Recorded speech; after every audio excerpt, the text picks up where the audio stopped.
बचन महाराज साहब, बचन 12वां। जिसको सच्ची चाह मालिक से मिलने की है, उसको देर सबेर वो जरूर दर्शन देता है। जो कोई भोला भाला है और हृदय में सच्ची चाह मालिक से मिलने की रखता है, उसके सामने कितने ही झगड़े बखेड़े उलझेड़े आवें, कोई भी उसको रोक नहीं सकता है। फौरन दया की धार उसकी रक्षा और संभाल के लिए नाजिल होती है।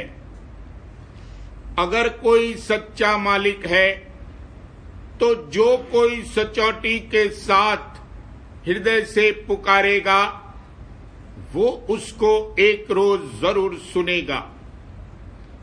जैसे बच्चा अपनी मैया को पुकारता है तो मैया फौरन उसको दूध पिलाती है, वैसे ही चरणधार अपने बच्चे को अमृत पिलाने के लिए हर दम तैयार है। सिर्फ सच्ची चाह से पुकारने की देर है। खोज री पिया को निज घट में, जो तुम पिया से मिलना चाहो तो भटको मत जग में।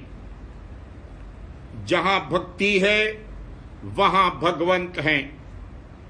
भक्त जन उल्टी सुल्टी हालत में मालिक की मौज पर राजी रहता है और समझता है कि जो कुछ होता है मालिक की मौज से होता है, मुझ में कुछ ताकत नहीं है, और अपने को नीच और निबल समझता है। इस तौर से कार्रवाई करने के लिए संस्कार की जरूरत है। संस्कार से ये मतलब है कि जैसे भूसा तैयार है, सिर्फ चिंगी लगाने की देर है। बीज धरा है, सिर्फ बोने की देर है।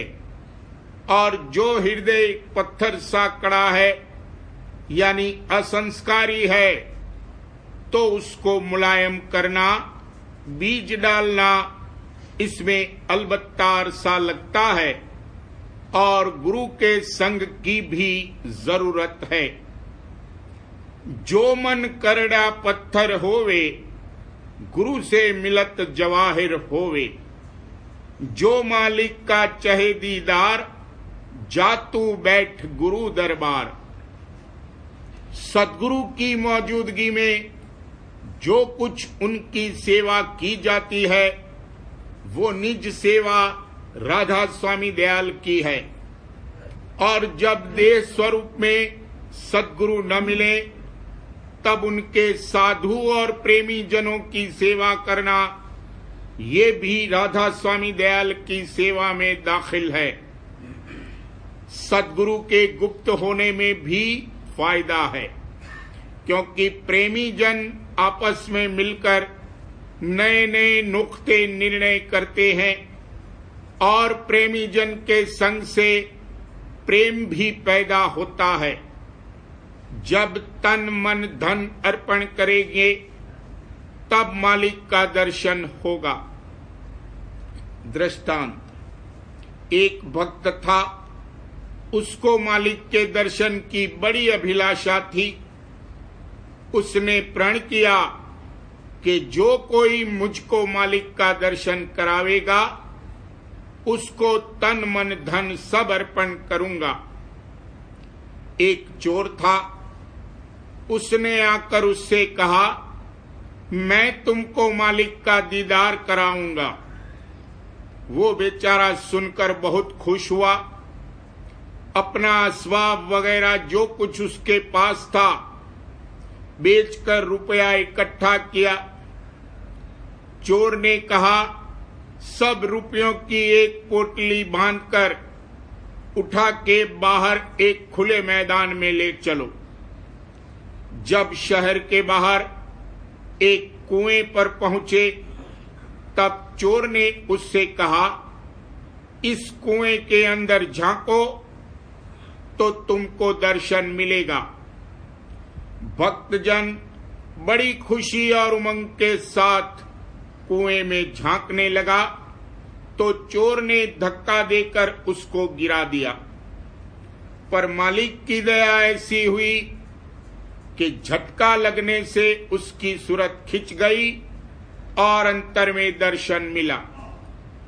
चोर उसका धन लेकर चलने लगा।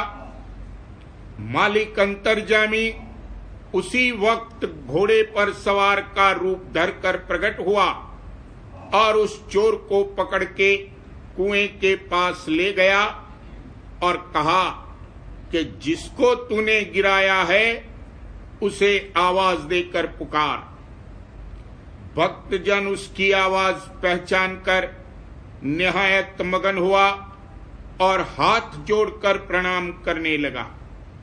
मालिक ने कहा, ये तो चोर है, तुमको कुएं में गिरा के तुम्हारा धन इसने छीन लिया है, इसको तुम प्रणाम करते हो।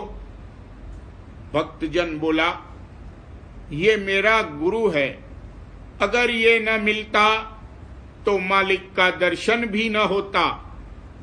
गर्जे के भक्तजन बाहर निकाला गया और दोनों के अंतर में प्रेरणा हुई कि मालिक सवार का रूप धारण करके आया है और दोनों को हुक्म हुआ कि फलां जगह जाकर पूरे गुरु का सत्संग करो, तब उद्धार होगा। कहने का मुद्दा यह है कि जिनको सच्ची चाह मालिक से मिलने की है उसको देर सवेर जरूर दर्शन होता है, और जो कर्म बाकी रह जाते हैं वो सत्संग और अभ्यास करा के साफ कर दिए जाते हैं। बाद इसके मालिक अपने देश यानी निर्मल चैतन्य धाम में वासा देता है।